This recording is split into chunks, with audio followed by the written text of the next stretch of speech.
Jom kita cakap tentang protein hari ni. Okay, so protein pertama sekali anda kena tahu ianya adalah the building block of our body.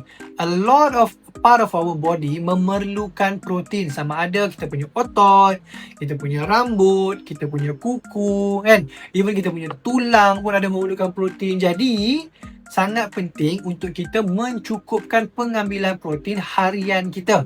Some people, for whatever reason, mungkin ada mitos, ada momokan yang tak benar, kan? Mereka takut bila mendengar perkataan protein, mendengar orang cakap pasal cukupkan protein, dia takut, dia lari, kan? Tapi sebenarnya badan kita perlukan protein. That's why kita perlu dalam pinggan kita bila makan, hero-nya mestilah protein dan serat.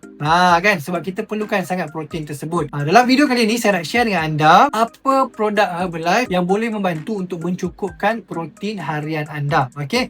Yang pertama, Formula One Shake Herbalife ni. Okey. So pertama sekali, Formula One Shake ni dia bukanlah protein shake. Dia adalah meal replacement shake, makanan lengkap dalam bentuk cecair.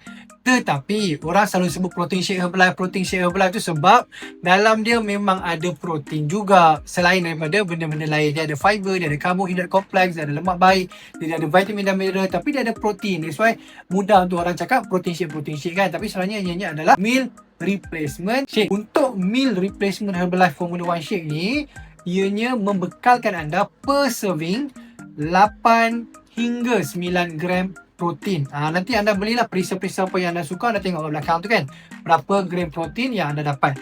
Yang Formula One Cafe Latte ni, okay, it's providing your body with 8.7 gram protein. Yang tu Formula One Shake versus Cafe Latte. Yang kedua, ini dia dipanggil Formula 3, okay, ataupun kita panggil dia blended soy and whey protein powder Herbalife. Yang ni memang pure protein. Dia tak ada lemak pun. Dia provide your body with pure 5 gram of protein per serving.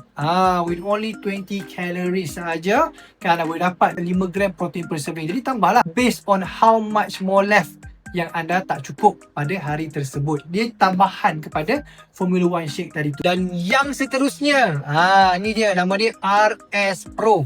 Okay, dia botol warna hitam ni, okay. So RS Pro ni dia punya kandungan protein dia lebih sikit.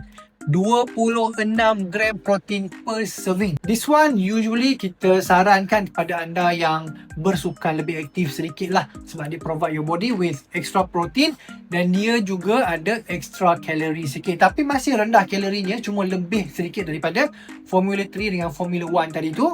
So if you are working out, you want to recover properly, nak cukupkan protein anda, nak bagi muscle naik elok, kan, lepas tu anda nak energy lagi, kan, so boleh gunakan RS Pro juga. So itu 3 produk, okay, yang memang untuk cater mencukupkan anda punya keperluan protein harian. Jadi kalau anda tak cukup protein daripada your whole food eating, you might want to consider to get some help, especially with the number 1 nutrition brand in the world macam Herbalife ni, kan dia ada some products to help you to get that protein intake on point again. Okay, so harap video ni membantu, dan kalau anda perlukan bantuan, boleh klik link di profile, isi beg biru di bawah, dan insyaAllah saya boleh bantu anda dengan yang saya share tadi tu. Okay, jumpa anda di video seterusnya. Assalamualaikum, bye.